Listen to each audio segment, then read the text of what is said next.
तोर मुस्कान मां मोर संसार है, तोर बात मां जादू पार है। जब ले देखे हवा तोला सजनी, दिल में बस गए तोर प्यार है।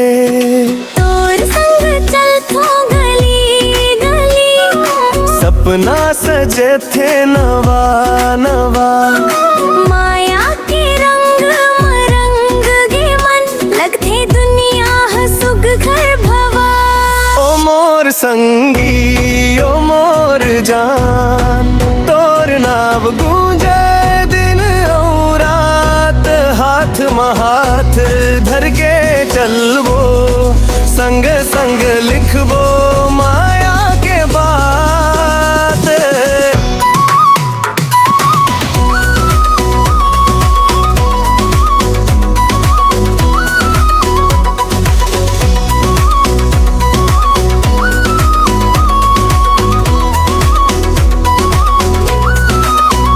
पारा टोला घून जाबो, हंसी खुशी के गीत गाबो।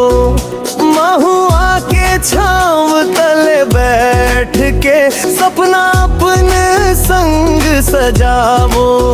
नदिया की यादें बनी के गुलाबो, चंदा संग बतियाबो।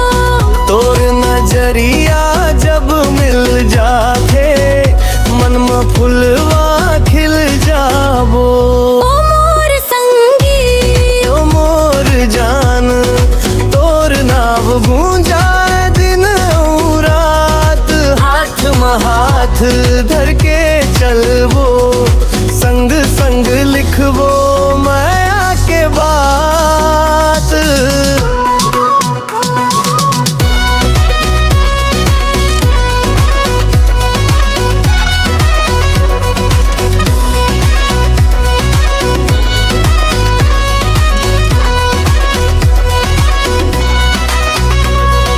मड़ी तिहार राउत नाचा, संग में देखबो हर एक रंग।